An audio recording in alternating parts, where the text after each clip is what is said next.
téléstar, quel a été le déclic dans votre vie qui vous a poussé à participer à Koh-Lanta? Esteban, le déclic s'est fait pendant le confinement.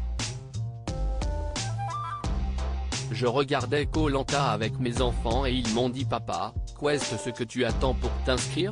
C'est eux qui m'ont poussé à le faire. C'est à cause d'eux que j'ai eu les yeux gonflés, finalement. Rire, lors d'un conseil, vous avez déclaré avoir fait cette aventure à 45% de vos capacités.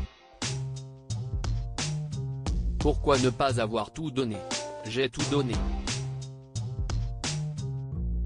Pendant les épreuves, j'étais à 100%. Ce que je voulais dire, c'est que mon état quotidien était à 45%. Honnêtement, si un aventurier vous dit qu'il est à 100%, c'est un menteur. Le fait de ne pas manger, de ne pas dormir, vous êtes forcément diminué. C'est comme une voiture. Sans essence, ça ne marche pas. Vous avez un petit peu fait cavalier seul pendant l'aventure. Pourquoi? J'avais des alliances, mais dans l'ombre. Une fois, Denis m'a demandé si j'avais tissé des liens et j'avais répondu que non, que je préférais faire cavalier seul, mais c'était faux. Je suis quelqu'un de stratège et j'ai misé sur l'option sous-marin, mais j'étais proche de Rudy, de Tania, de Julie. Et mine de rien, je suis allé loin. 34 jours, c'est pas mal. Lors des destins liés, Clémence était très frustrée d'être en binôme avec vous. Que cela vous fait-il? Sur place, je ne m'en suis pas rendu compte, mais en voyant l'épisode, j'étais choqué. Je me suis dit mince, elle pense ça de moi, c'est vraiment pas sympa de sa part. Après, je peux comprendre. Dans Koh-Lanta, on a les nerfs à vif. On est tellement poussé dans nos retranchements que l'on n'a pas de filtre.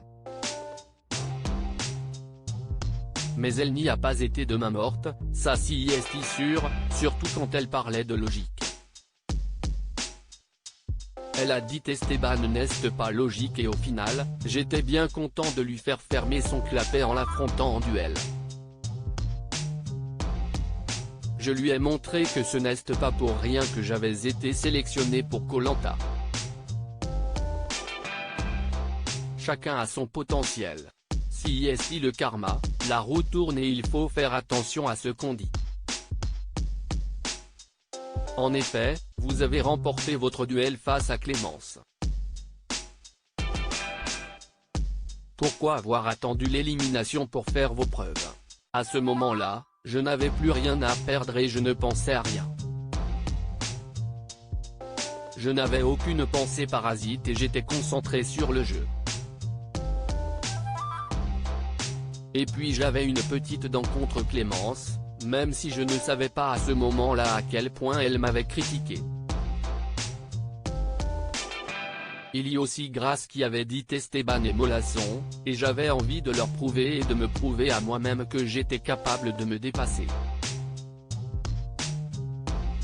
Ça m'a rendu fier. Vous avez ensuite perdu votre duel face à Tania.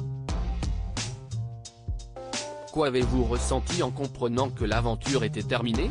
J'ai eu l'impression de me faire couper l'herbe sous le pied alors que j'étais dans ma lancée. Après, j'étais fier d'être contre Tania, je ne pouvais pas espérer un meilleur duel. C'est une de mes plus belles rencontres sur ce jeu, elle véhicule et partage la même philosophie de vie que moi. Elle est solaire, gentille, bienveillante et j'étais fier de l'affronter. Tant pis qu'elle ait été meilleure que moi. Tania est un modèle de résilience dans cette aventure.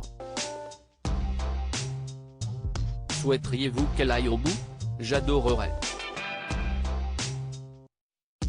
Tania, c'est mon premier choix. J'adorerais la voir remporter les poteaux et si elle va en finale, elle aura déjà un vote pour elle. On pense toujours que dans Koh-Lanta, ce sont les plus forts qui gagnent, mais si est-ce beau de voir quelqu'un de bienveillant aller jusqu'au bout. Elle ne baisse pas les bras, si est un bel exemple pour cette génération. Vous êtes revenu en compétition avec une belle allergie. Avez-vous su ce qui avait déclenché cette réaction? Pas du tout. Ça restera un mystère. Il y a deux options, soit c'était une allergie liée à quelque chose que j'ai mangé, soit j'ai été piqué par un insecte en pleine nuit. Si c'était ça, il ne m'a pas loupé. Rire, un regret d'avoir voté contre Tania quand on m'a demandé de le faire, après la reconstitution des équipes par Rudy. J'avais envie de voter contre quelqu'un d'autre et j'ai fait ce qu'on m'a dit, mais je n'aurais pas dû. Quel est votre meilleur souvenir de Koh-Lanta? Mon meilleur souvenir, si est la rencontre avec les autres aventuriers sur le bateau. Le cadre était idyllique, c'était magnifique. Et le pire? L'épreuve du flambeau. J'étais au bout de ma vie, c'était le début de l'enfer. J'ai commencé à être dans le rouge, j'ai vraiment souffert physiquement et j'ai encore les stigmates sur mon épaule. J'ai gardé une cicatrice.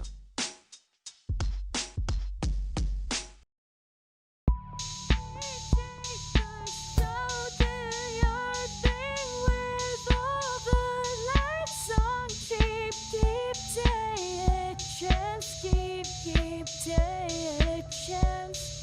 You